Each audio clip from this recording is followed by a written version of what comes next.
Giving me this opportunity to speak on Palm Sunday. और मैं pastor जी का और चर्च का बहुत धन्यवाद करता हूँ कि उन्होंने मुझे ये मौका दिया कि मैं इस शुभ अवसर पे बोल सकूं। I hope I can do the message justice. और मैं आशा करता हूँ कि मैं अच्छे से इस मैसेज को समझा सकूं।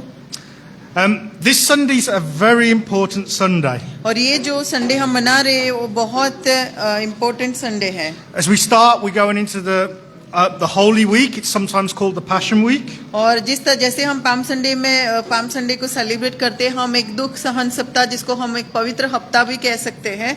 And this is the week that we remember and we celebrate the death and resurrection of Jesus. और यही वो हफ्ता है जिसमें हम यीशु मसीह का मरना और जी उठना याद करते हैं और उसको मनाते हैं। And it's the fact that it served as a blood covenant and he shed his blood that the sins of you and I would be forgiven. और ये ब्लड कॉवेनेंट है या एक कॉवेनेंट या एक रिश्ता परमेश्वर ने हमारे साथ बनाया था कि जिसमें उन्होंने हमारे साथ ये रिश्ता परमेश्वर के साथ जुड़ा था। And it was through this sacrifice that the new covenant was established and we can stand before the Lord blameless and forgiven. और यही वो था बलिदान जो यीशु मसीह ने दिया था और वही जो वो नया नियम परमेश्वर ने बनाया था कि हम खुदा के आगे खड़े रह सके और हम माफ किए गए और बिना दाग के हम परमेश्वर के आगे खड़े रहे। So that's the crux of Christianity. That's what we all believe. और वही हमारी नींव है, हमारी बुनियाद है जो हर एक विश्वासी मसीही जो है वो उसको मानता है। And this is the main message that when we go out and witness, this is what we have to preach and tell people. और यही वो खास मैसेज है जब हम बाहर जाते हैं और हम इसको लोगों के साथ बांटते हैं। Now, I'm not going to preach on a traditional Palm Sunday message today. मैं जो ट्रेडिशनल या जो हर वक्त लोग प्रीच करते हैं मैं उसी के ऊपर आज बात ज्यादा नहीं करूंगा। So if that's what you're expecting, please, I'm asking forgiveness already. और मैं माफी मांगता हूँ अगर आप उसी ट्रेडिशनल मैसेज का इंतजार करते हैं। I'm sure all of us, we're all born again believers, we're all strong believers. We've all heard the Palm Sunday messages every year for many years. और बहुत सालों से जो लोग ऑलरेडी क्रिश्चियन है जो मसीह में है जिन्होंने नया जन्म पाया है वो सब इस वचन को हर साल सुनते हैं, हर रोज सुनते हैं और उनको अच्छी तरह से जानते हैं। And I won't be reading from a specific Bible passage. और मैं एक खास पैसेज में से पढ़ना चाहूँगा। So I won't be preaching on a specific Bible passage. और मैं उसी के ऊपर खास प्रीच नहीं करूँगा आज। But I wanted to make some key points and I'll be backing that up from the Bible. पर मैं कुछ खास बातें कहना चाहूँगा और मैं बाइबल में से उसका हवाला पढ़ूंगा। So yes, I'm going to talk about Palm Sunday. मैं पाम संडे के बारे में बात करूंगा। But I'm going to look at it from a different perspective. पर मैं एक अलग नजरिए से उसको बताना चाहता हूँ। Every one of you sat here today, जो हम सब जो यहाँ पे बैठे हैं, including some of the children, obviously, और बच्चे भी जो हमारे साथ बैठे हैं, we're all meat-eating Christians. हम सब जो है वो मांस खाते हैं, हम लोग मीट खाते हैं। We're not here for just a bit of milk. We're here for proper hardcore food. और हम सब सिर्फ यहाँ पे सिर्फ दूध नहीं पीते, हम अच्छे से खाना भी खाते हैं। So I wanted to look at it from a slightly different perspective. इसलिए मैं चाहता हूँ कि मैं आपको कुछ एक अलग नजरिया दिखाऊं। So I'll be preaching on Palm Sunday. मैं ये खजूरी का जो हम सप्ताह मना रहे हैं उसके ऊपर बोलूंगा। But I want to compare it to the second coming of Christ. पर मैं उसको यीशु मसीह का जो आना है, जो उनकी दूसरी आमद है, उसके साथ भी मैं कंपेयर करना चाहता हूँ। So in Christian theology, Christian theology के हिसाब से Palm Sunday and the second coming of Christ, palm Sunday जो है और यीशु मसीह की जो दूसरी आमद है, they are both triumphant entries. वो दोनों एक विजयवंत प्रभु का प्रवेश है। And they are the mission of Christ. और वही यीशु मसीह का खास मकसद था। If we look at Palm Sunday, अगर आप पाम संडे को देखते हो, it's when Jesus came as a humble servant to achieve redemption for us all. तब यीशु मसीह एक नम्र सेवक होके आए थे हम सबको बचाने के लिए। And if we look at the second coming of Christ, अगर हम दूसरी आमद के बारे में देखते हैं, it's because he's coming back as a victorious king to establish final judgment and to restore us all. तब वो एक विजयवंत राजा होके आ रहा है जो अपने राज्य को फैलाने के लिए आ रहा है। Now to understand how Palm Sunday and the second coming are linked, और हम देखते हैं कि किस तरह से पाम संडे और यीशु मसीह की दूसरी आमद किस तरह से एक दूसरे को जोड़ती है। we have to look in the Old or the First Testament. हम उसको पहले उसके पुराने नियम से देखेंगे। Because in the Old or the First Testament, और क्योंकि जो पहला नियम या फिर पुराना नियम जो है, The prophets didn't predict just one coming. और जो नबूवत जो हुई थी वो सिर्फ यीशु मसीह की पहली आमद की ही नहीं थी। They spoke of two distinct characters. उन्होंने दो अलग से परमेश्वर की प्रतिभा को बताया था। One was the humble king, एक था जो एक नम्र राजा, and the other one is the all-conquering king. और दूसरा जो था वो विजयवंत राजा। And the New Testament identifies this, or the Second Testament identifies this, as the same person but coming again. और जो दूसरा नियम है या हम जिसको नया नियम कहते हैं वो उसी को दर्शाता है। As we look deeper into this, अगर हम गहराई से उसको देखें, I want you to think in your minds and look back. मैं चाहता हूँ कि आप अपने दिमाग में सोचें और सोचें कि क्या हुआ था पहले, What it was like on Palm Sunday, palm Sunday के दिन क्या हुआ था and what it's going to be like when Christ comes again. और क्या होगा जब यीशु मसीह फिर से आएगा। So let's just summarize this as like one key point. और अगर हम देखें कि दोनों को मिला के क्या उसका निचोड़ है, This is the first triumphal entry, जो पहले यीशु मसीह आए थे जब वो इस तरह से विजयवंत होके, and what the second triumphal re-entry will be. और जब यीशु मसीह फिर से आएंगे जब उसी तरह से। Now the first triumphant entry जो पहली विजयवंत प्रवेश थी was of course Palm Sunday. वो पाम संडे के दिन हुई थी। The second triumphal entry जो दूसरी विजयवंत प्रवेश होगा is described in Revelation 19. वो प्रकाश की पोथी में लिखा गया है, They both involve a great arrival at the Mount of Olives. और ये दोनों उस चीज को बताते हैं कि किस तरह से यीशु मसीह का आना जैतून पहाड़ पे होगा, Which is in Jerusalem. जो जेरूशलेम में है।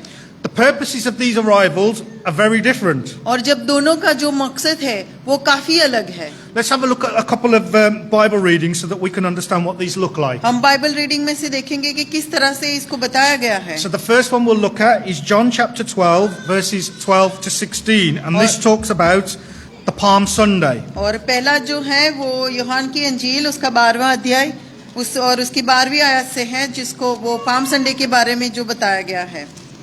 So that's John chapter 12 यूहान की अंजील उसका 12वां अध्याय verses 12 to 16. 12 से 16 की आयत में। The next day, a great multitude that had come to the feast, when they heard that Jesus was coming to Jerusalem, they took branches of palm trees and went out to meet him and cried out, Hosanna! Blessed is he who comes in the name of the Lord, the King of Israel. Then Jesus, when he had found a young donkey, sat on it, as it is written, Fear not, daughter of Zion, behold, your king is coming, sitting on a donkey's colt. His disciples did not understand these things at first, but when Jesus was glorified, then they remembered that these things were written about him and that they had done these things to him.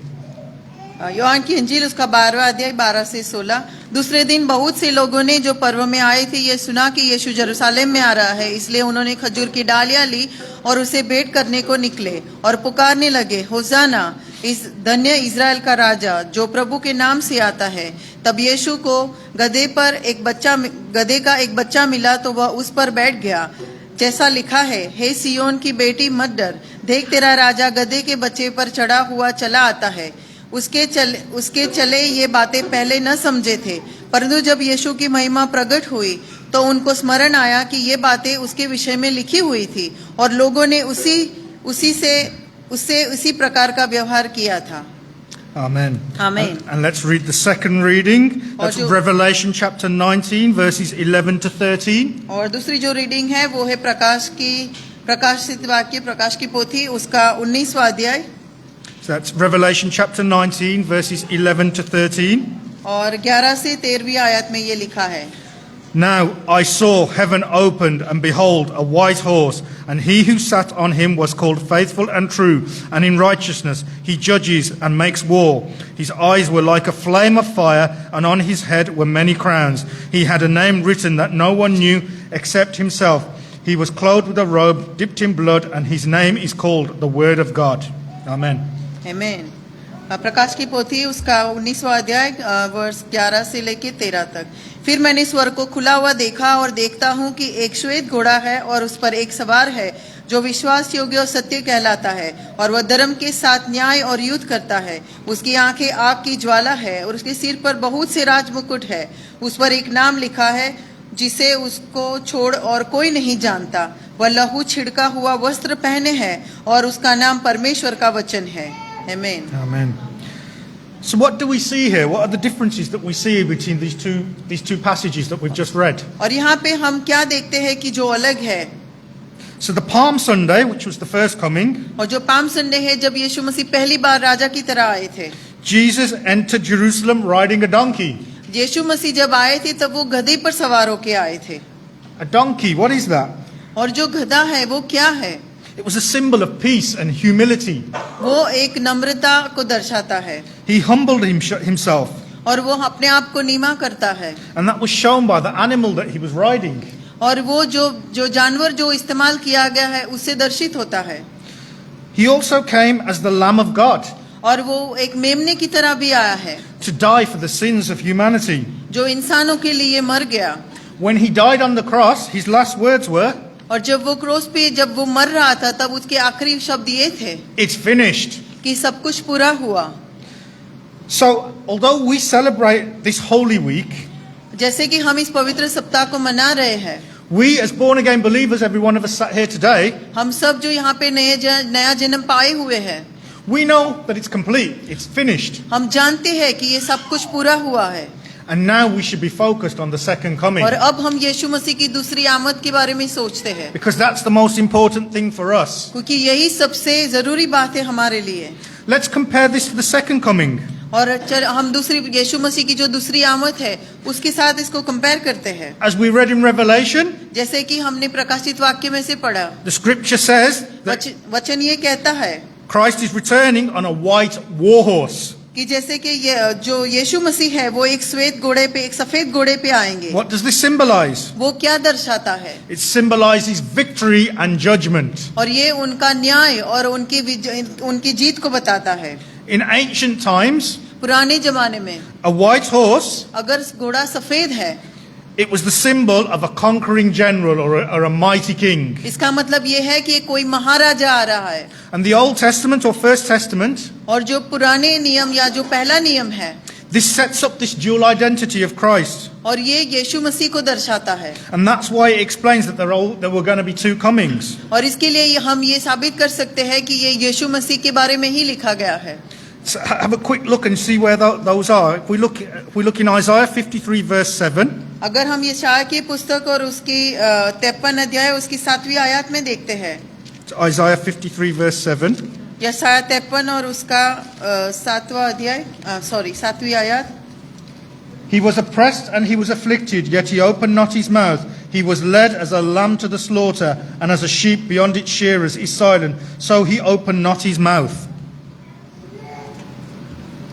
वह सताया गया तो भी वह सहता रहा और अपना मुंह न खोला। जिस प्रकार भेड़ वध होने के समय और भेड़ी उन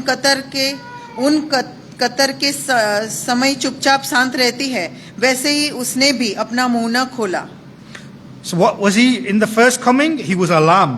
जब वो पहले आया था तब वो एक मेमने की तरह था। He was a man of sorrows. वो जो आदमी था वो था जो सताया गया था। He was led like a lamb to the slaughter. और जिस तरह से एक भेड़ को कतरने के लिए या उसको काटने के लिए लेके जा रहे वैसे वो था। And that was the mission of Palm Sunday. और वही उसका काम था, वही उसका मकसद था पाम संडे के दिन, To go to the cross. कि वो क्रूस पे चढ़ा जाए। But what's more important to us? पर हमारे लिए इसकी अहमियत क्या है? The second coming. जो दूसरी आमद है। Do we know what animal he's coming back as? What he's referred to? क्या हमें पता है कि वो कौन से जानवर पे बैठ के आएगा? No, not bed. Okay, what type of animal? what type of किस जैसे animal बन के आना? वो किस तरह का वो जानवर है? He's going to be the lion. वो एक शेर बन के आएगा। It's in Genesis 49. जैसे कि उत्पत्ति की किताब और उसकी 49 अध्याय में लिखा है। Genesis 49 describes the lion of the tribe of Judah. We won't turn to the verse because of time, but और उत्पत्ति की किताब में उसको कहा गया है कि वो यहूदा का शेर Babbar, to whom the obedience of the nation shall be. और किसके आगे ही पूरी सत्ताएं झुकेगी। This is the mission of the return. और यही है जो यीशु मसीह की दूसरी आमद। He's going to rule the nations. वो पूरी दुनिया पे राज करेगा। He returns as the lion of the tribe of Judah. और वो इस तरह से लौटेगा जैसे कि एक शेर जो है, जो यहूदा का शेर है, वो He's इस going तरह to से reign over the earth. वो पूरी दुनिया पे राज करेगा। In the re-entry, और वो फिर से एंट्री लेगा। He's going to be faithful and true. और वो सच्चाई का और वफादार का राज्य होगा। He's going to be the King of Kings to come and judge the whole earth. वो राजाओं का राजा होगा और दुनिया का न्याय करेगा। I know Joe spoke a little bit earlier about the palm leaves as well. और जैसे कि ब्रदर जो ने बताया कि क्यों उन लोगों ने पाम लीव को यूज किया था। A slightly different interpretation, but just as valid. और वो जो यहाँ पे मैं कुछ और नजरिया बताना चाहता हूँ कि क्यों खजूरी का इस्तेमाल हुआ था। What do they represent? वो किस चीज को दर्शाता है? They're a symbol of victory. वो एक विजय को दर्शाता है। Palm branches are used on Palm Sunday जैसे कि हम खजूरी का इस्तेमाल करते हैं पाम संडे के दिन, because they're prophetic symbols of the final victory. और क्योंकि वो एक चिन्ह है जो दर्शाता है कि हमारी जीत हो चुकी है। Again, let's compare Palm Sunday and the second coming. और जिस तरह से हम पाम संडे को यीशु मसीह की दूसरी आमद है उसके साथ कंपेयर करते हैं। People were waving their palms. You know, you've all got your crosses today. They were waving them and they were singing Hosanna as Ruth sang earlier. और जिस तरह से वो लोग पूरी डालियों को उछाल रहे थे और हिला रहे थे हवा में और यीशु मसीह को होजाना के नारे लगा रहे थे जैसे हमने पहले गाया। Why were they waving palms? और क्यों वो हवा में लहरा रहे थे? Why were they singing Hosanna? क्यों वो जोर जोर से होजाना गा रहे थे? From an earthly point of view, on Palm Sunday, हम धरती पे से अगर हम सोचे कि जो पाम संडे है, the crowds are waving their palms to welcome an earthly king. क्योंकि जो यहूदी लोग थे जब वो पाम ट्री को या खजूरी को लहरा रहे थे अपने राजा का स्वागत कर रहे थे।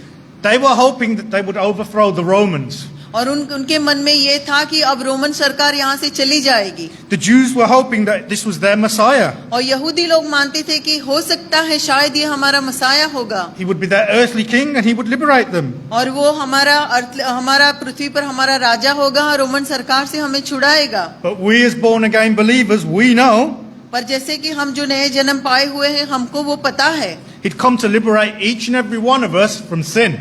कि वो हम सबको पाप से छुड़ाने के लिए आया था। That was his main purpose. और वही उसका खास मकसद था। If we compare this to the second coming, अगर हम यीशु मसीह की दूसरी आमद के साथ इसको अगर कंपेयर करते हैं, in the book of Revelation chapter 7 verse 9, प्रकाशित वाक्य और उसकी सातवीं अध्याय और उसकी 9वीं आयत में देखते हैं। that's Revelation 7 verse 9. प्रकाशित वाक्य 7 और 9। After these things I looked, and behold, a great multitude which no one could number, of all nations, tribes, and peoples, and tongues, standing before the throne and before the Lamb, clothed with white robes, with palm branches in their hands, and crying with it, we'll read 10 as well, and crying out with a loud voice, saying, Salvation belongs to our God who sits on the throne and to the Lamb. आमीन। इसके बाद मैंने दृष्टि की और देखो हर एक जाति और कुल और लोग और भाषा में से एक ऐसी बड़ी भीड़ जिसे कोई गिन नहीं सकता था, श्वेत वस्त्र पहने और अपने हाथों में खजूर की डालियां लिए हुए सिंहासन के सामने और मेमने के सामने खड़ी है और बड़े शब्द से पुकार कर कहती है, उद्धार के लिए हमारे परमेश्वर का जो सिंहासन पर बैठा है और मेमने का जय जयकार हो। आमीन। Hallelujah. What a scene we've got to look forward to. और हम किस चीज को देखने वाले हैं? This scene is the ultimate fulfillment of the Palm Sunday. और ये जो पाम संडे जिसको सेलिब्रेट हम कर रहे हैं वो खुदा का एक खास मकसद था जिसको वो पूरा करता है। It's real and it's eternal. और ये हमेशा का है और ये सत्य है। It's going to be the worship for our risen Savior. और वो हमारे पिता परमेश्वर की महिमा के लिए होगी। And these verses that we just read, और ये जो आयतें जो हमने पढ़ी है, it confirms that Jesus came for all nations and all people. और ये बताता है यीशु मसीह सिर्फ यहूदियों के लिए नहीं पर हम सब के लिए, हर एक राज्य के लिए और हर एक वो अपने चुने हुए लोगों को अपने घर लेके जाएगा। The palms that we've got today will be waved again. और ये जो खजूरियां जो हम आज लहरा रहे हैं जिसको हम पकड़ रहे हैं वो हम फिर से उस वक्त करेंगे। It will be a symbol of worship to our living and victorious King. और वो एक सिंबल होगा कि जो हमारा राजा है उसके लिए हम उसकी महिमा के लिए करेंगे।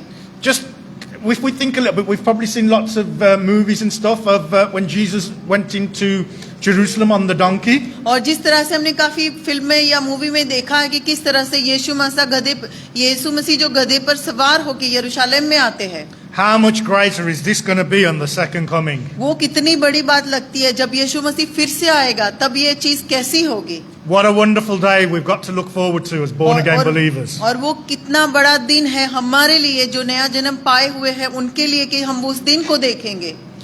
we're going to be singing Hosanna.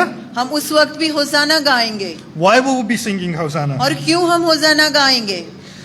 Hosanna, if you look into the Bible, अगर आप बाइबल के नजरिए से देखें कि होसाना का मतलब क्या है, the crowds were singing it because it's in Psalm 118. वो ज़बूर की किताब उसका 118 अध्याय में ये इसके बारे में कहा गया है। It's a psalm that they used when people used to enter the temple.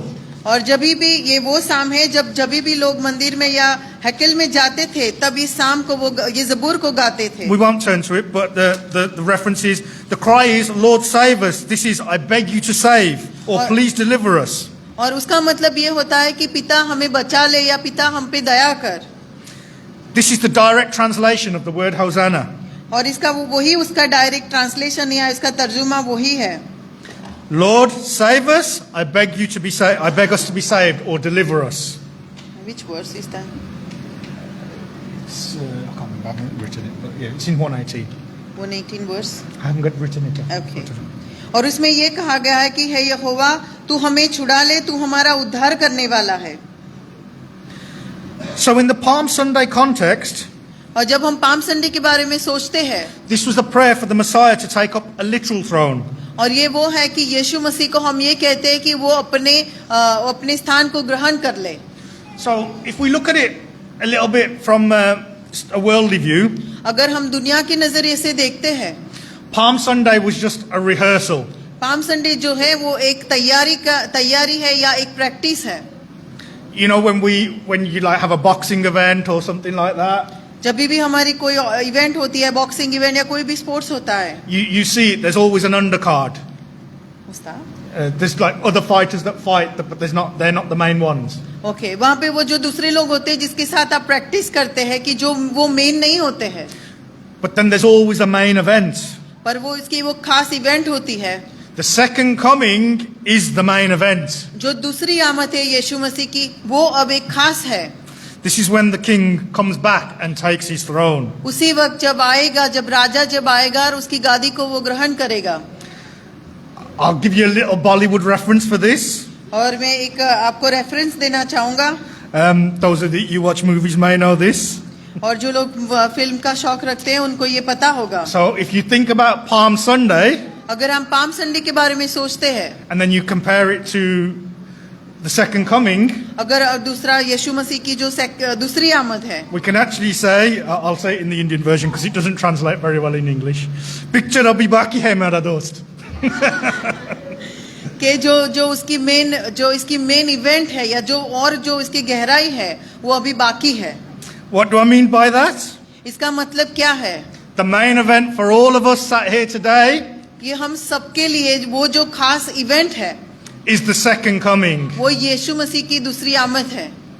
Let's have a look at the arrival and the location of where the king will return. और देखें कि कहाँ पे यीशु मसीह आने वाले हैं। Now the prophet Zechariah provides the most famous split of this prophecy. और ये जो नबूवत हुई थी वो जकारिया के थ्रू हुई थी। So if we look at Zechariah chapter 9 verse 9 first. जकराया की किताब उसका 9वां अध्याय उसकी 9वीं आयत। Rejoice greatly, O daughter of Zion. Shout, O daughter of Jerusalem. Behold, your king is coming to you. He is just and having a salvation, lowly and riding on a donkey, a colt, the foal of a donkey. जकराया की पुस्तक पुराने नियम में उसका 9वां अध्याय उसकी 9वीं आयत में लिखा है, हे सियोन बहुत ही मगन हो, हे यरूशलेम जय जयकार कर, क्योंकि तेरा राजा तेरे पास आएगा। वह धर्मी और उद्धार पाया हुआ है, वह दिन है और गधे पर वरन गधी के बच्चे पर चढ़ा हुआ आएगा। And if we read in the same book, chapter 14 verses 3 and 4. और उसी किताब में जकराया की 14वां अध्याय चैप्टर 14 verses 3 and 4. उसका 14वां अध्याय उसकी 3री और 4थी आयत। Then the Lord will go forth and fight against those nations as he fights in the day of battle. And in that day his feet will stand on the Mount of Olives, which faces Jerusalem on the east. And the Mount of Olives shall be split in two from the east to west, making a very large valley. Half of the mountain shall move toward the north and half of it toward the south. तब यहोवा निकलकर उन जातियों से ऐसा लड़ेगा जैसा वह संग्राम के दिन में लड़ा था, उस दिन वह जैतून के पर्वत पर पांव रखेगा जो पूर्व की ओर यरूशलेम के सामने है। तब जैतून का पर्वत पूर्व से लेकर पश्चिम तक बीचों बीच से फटकर बहुत बड़ा खड्डा हो जाएगा। तब आधा पर्वत उत्तर की ओर और आधा दक्षिण की ओर हट जाएगा। Let's look at the first entry. और जैसे हम अब पहली आमद को देखते हैं, See, it says, your king is coming to you, gentle and riding on a donkey, but Yes. it was still the Mount of Olives. और जैसे कि राजा आता है गधे के बच्चे के ऊपर नम्र होके, फिर तभी भी वो माउंट ऑफ ऑलिव या जैतून के पहाड़ से आता है। It was a low profile entry. और यहाँ पे देखते हैं किस तरह से वो एकदम नीवा होके आता है। When's the second entry? अगर हम दूसरी आमद को देखते हैं The Lord will go out and he'll fight. कि हमारा परमेश्वर बाहर निकलेगा और लड़ेगा, And on that day, his feet will stand on the Mount of Olives. और तब वो उस दिन वह जैतून के पर्वत पर पांव रखेगा। This is his high profile entry because he's coming back to judge. और क्योंकि ये बहुत बड़ी आमद होगी, क्योंकि वो दुनिया का न्याय करेगा। Both of these events will happen on the Mount of Olives. और ये दोनों चीजें माउंट जैतून के पहाड़ पे होगी। This is connecting Jesus' departure because that's where he ascended to heaven from. और ये यीशु मसीह जब वो पृथ्वी पर से उठाए गए थे उस वक्त को बताती है। And the promised return to the same exact location. और जो वादा किया था कि उसी जगह पे वो वापस आएगा। Now I know Sweetie myself, I know Aruna, maybe a few of you others have been to Israel. और जैसे कि हम लोग इजराइल जाके आए, सिस्टर अरुणा और काफी जो है जो इजराइल जाके आए हैं। And we stayed on the Mount of Olives. और हम हमेशा जैतून के पहाड़ के ऊपर जो है वहीं पे हम रुके थे। Such a blessing to walk where Jesus walked. और ये बहुत बड़ी बरकत है कि हम उसी जगह पे चले थे जहाँ पे यीशु मसीह चले थे। And if you look down from the top of the Mount of Olives into the Kidron Valley, अगर हम देखते हैं कि जैतून के पहाड़ से ऊपर अगर हम नीचे देखते हैं तो हम पूरी वो किद्रोन की जो वैली है उसको देख सकते हैं। there's thousands of graves, thousands. और हम देखते हैं वहाँ पे उतनी सारी कब्रें लगी हुई है। There's a belief among the people that are buried there और जो लोग मानते हैं उनको वहाँ पे दफनाया गया है। that they're buried there for the reason वो उन लोगों को इसलिए दफनाया गया है वहाँ पे because Jesus is going to return to that same spot. क्योंकि उनका ये मानना है कि यीशु मसीह उसी जगह पे वापस आएंगे। And they believe that they'll be one of the first people to get new bodies when Jesus comes. और उनका ये मानना है कि जब यीशु मसीह आएगा जो पहला पार्थिव शरीर है वो उन्हीं को मिलेगा। Doesn't matter whether that's their belief, हो सकता है ये उनका मानना हो, but what we need to remember, पर हमें सिर्फ ये मानना है all of us here today हम जितने लोग यहाँ पर हैं will be transformed in a twinkling of an eye कि सिर्फ हम आँख की झपकी में हम सब बदल जाएंगे and will be called to be with the King when he comes for a second time. और हम यीशु मसीह के साथ होंगे जब वो दूसरी बार आएंगे। How is he going to come back? कैसे वो आएगा? He's going to come as the Son of Man in the clouds. वो आएगा वो बादलों पे बैठ के आएगा। Let's read the final verse. It's Daniel chapter 7, और दानियल की पुस्तक उसका 7वां अध्याय verses 13 and 14. It's Daniel chapter 7, verses 13 and 14. And I was watching in the night visions, and behold, one like the Son of Man, coming with the clouds of heaven. He came to the Ancient of Days, and they brought him near before him. Then to him was given dominion and glory and a kingdom. Then all peoples, nations, and languages should serve him. His dominion is an everlasting dominion, which shall not pass away, and his kingdom, the one which shall never be destroyed. Amen. आमीन। Daniel chapter 7, verses 13 and 14. Daniel की पुस्तक उसका 7वां अध्याय उसकी 13 और 14 आयत को पढ़ेंगे। मैंने रात में स्वप्न में देखा और देखो मनुष्य की संतान सा कोई आकाश के बादलों समेत आ रहा था और उस वक्त अति प्राचीन के पास पहुंचा और उसको वे उसके समीप लाए। तब उसको ऐसी प्रभुता महिमा और राज्य दिया गया कि देश देश और जाति जाति के लोग और भिन्न भिन्न भाषा बोलने वाले सब उसके अधीन हो। उसकी प्रभुता सदा तक अटल और उसका राज्य अविनाशी ठहराया। Amen. आमीन। So when Jesus entered Jerusalem, he was the Son of Man, a direct reference to Daniel's vision. और जैसे कि यहाँ पे दानियल की पुस्तक में लिखा गया है कि जब यीशु मसीह आया था तब वो मनुष्य की संतान होकर आया था। But he's been given authority, glory and sovereign power over all nations, peoples and language. पर उसको प्रभुता महिमा और राज्य दिया गया कि देश देश जाति जाति के लोग और सब भाषा बोलने वाले उसके अधीन हो। On Palm Sunday, his glory was hidden under human flesh. और जो पाम संडे के दिन जो उसकी महिमा थी वो एक मनुष्य के शरीर में छुपी हुई थी। because he'd humbled himself to claim victory over sin. क्योंकि उसने अपने आप को नीमा किया था ताकि कि वो जीत को हासिल कर सके। But in the second coming, the imagery that we see in Daniel, पर जब वो दूसरी बार आएगा और जिस तरह से हम दानियल में देखते हैं, this imagery will be fully unveiled. वो पूरी तरह से खुल जाएगी। He'll arrive in the clouds with total global authority. वो अपने महिमा में आएगा बादलों पर बैठ के और पूरी सत्ता के साथ आएगा। And this is fulfilled in the New Testament. और वो हम नए नियम में के हिसाब से वो पूरी होगी। If we turn to 1 Thessalonians chapter 4, पहला थेसलोनिया और उसका चौथा अध्याय verses 13 to 18. पहला 1 Thessalonians chapter 4, verses 13 to 18. But I do not want you to be ignorant, brethren, concerning those who have fallen asleep, lest you sorrow as others who have no hope. For if we believe that Jesus died and rose again, even so God will bring with him those who sleep in Jesus. For this we say to you by the word of the Lord, that we who are alive and remain until the coming of the Lord will be no means precede those who are asleep. For the Lord himself will descend from the heaven, and with a shout, and with the voice of an archangel, and with the trumpet of God, and the dead in Christ will rise first. And then we who are alive and remain shall be caught up together with them in the clouds to meet the Lord in the air, and thus we shall always be with the Lord. Therefore comfort one another with these words. Amen. पहला थेसलोनिया से चौथा अध्याय 13 और 14 में से पढ़ेंगे। हे भाइयों, हम नहीं चाहते कि तुम उनके विषय में जो सोते हैं अज्ञानी रहो।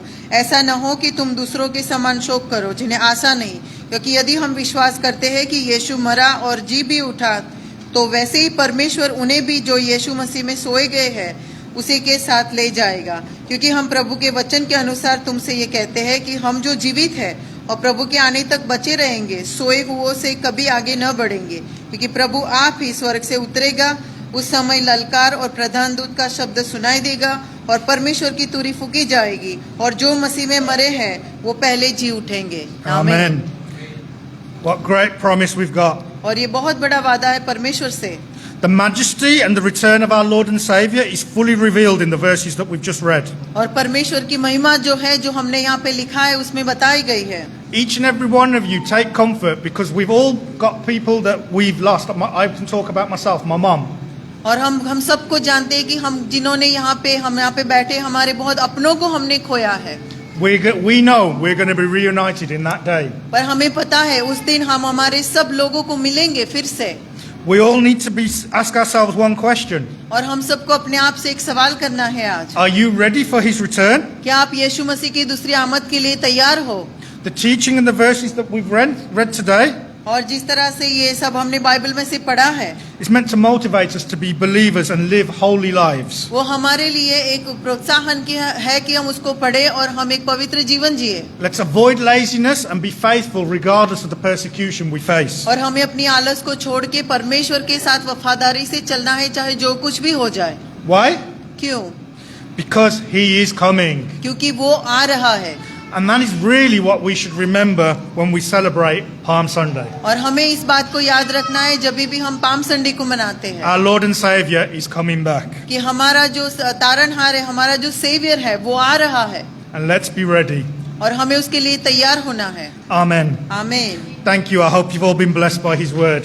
मैं आशा करता हूँ कि आप सब इससे आपको बरकत मिली होगी। I asked Sister to sing a song for us today related to this verse. और हम सिस्टर लीजा को बोलेंगे, वो हमारे लिए सॉन्ग गाएंगे। If we think about it, the first thing we're going to hear is the trumpet. The first thing we're going to hear is the trumpet. और जो सबसे पहली चीज हम सुनेंगे वो तुरी होगी। Isaac.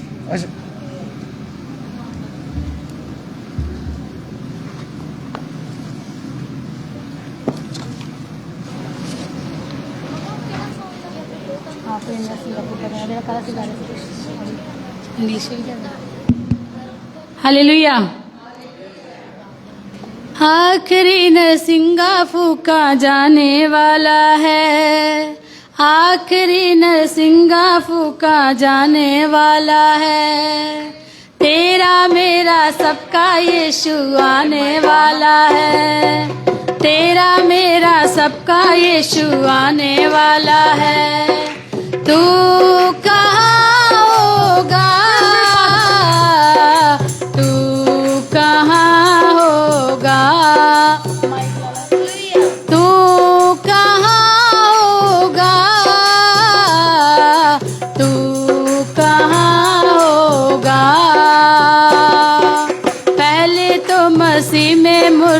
जी उठेंगे, पहले तो मसीह में मुर्दा जी उठेंगे, बाकी जो हम जिंदा हैं बदल जाएंगे, बाकी हम जो जिंदा हैं बदल जाएंगे। पल भर में ये देखो सब कुछ होने वाला है, पल भर में ये देखो सब कुछ होने वाला है। तू कहाँ होगा, तू कहाँ होगा, तू कहाँ होगा,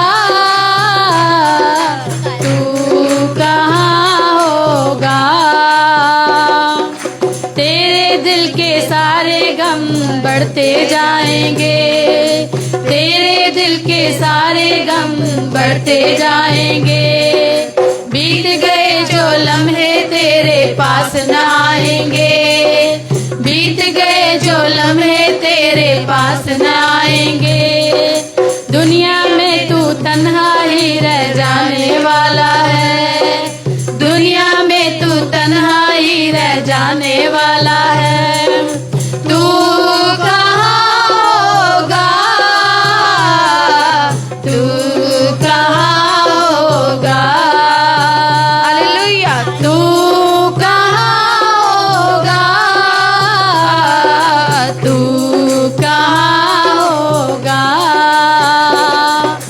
तेरी दौलत तेरी शोहरत काम न आएगी, तेरी दौलत तेरी शोहरत काम न आएगी।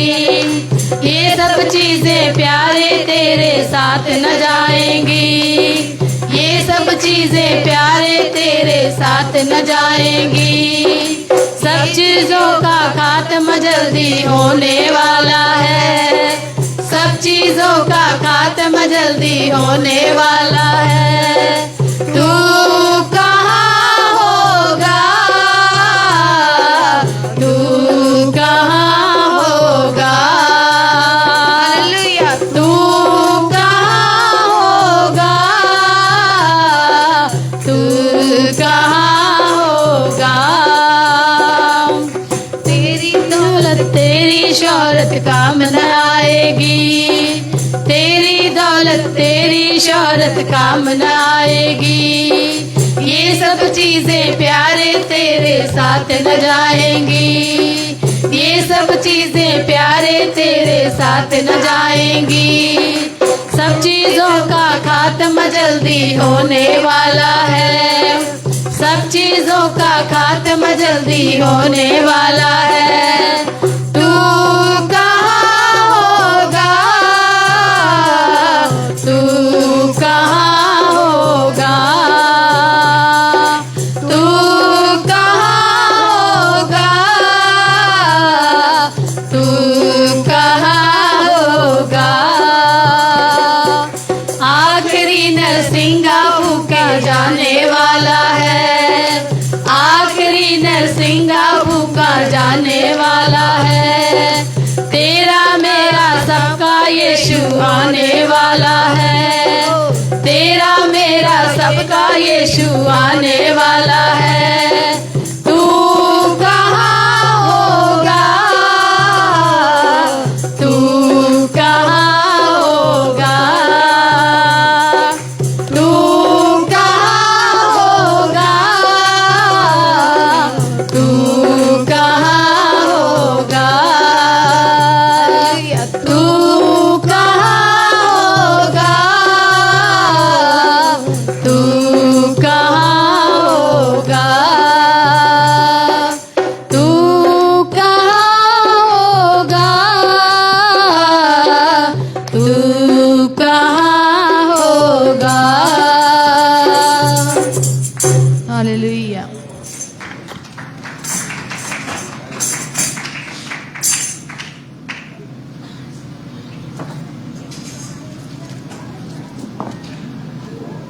As we end our worship today, we'd like to thank you for coming and being a part of Lord's family. और धन्यवाद करते हैं हम आपके, आप सब आए और जिस तरह से आपने हिस्सा लिया आज की सर्विस में। And remember, you are being prayed for, each one of you. और याद रखिए कि सबके लिए दुआ हुई है And the Lord came for you, He died for you, He rose again to life for you. और यीशु मसीह आपके लिए हम सबके लिए आए हैं ये हमारे लिए वो मर गया हमारे लिए वो जिंदा हुआ He's a उठा living God and He will stay with you. और वो हमारा जिंदा खुदा है और हमारे साथ रहता है All you've got to do is call on His name, you know who He is. और आपको पता है वो कौन है आपको सिर्फ उसको आवाज देने की जरूरत है Tell Him your problem, tell Him what you're going through. और उनको बताए कि आपकी क्या प्रॉब्लम है और कैसे आप फील कर रहे हैं Let Him heal you. वो आपको सुनेगा Amen. आमीन We'll just pray for the offering. हम ऑफरिंग के लिए दुआ करेंगे Lord and Savior, Son of God our Father, we thank you for the blessings that your children have brought into your house today. और परमेश्वर पिता हम आपका धन्यवाद करते हैं आपके बच्चे जो भी ऑफरिंग आपके लिए लेके आए हैं What they have and what they have given to you, Lord.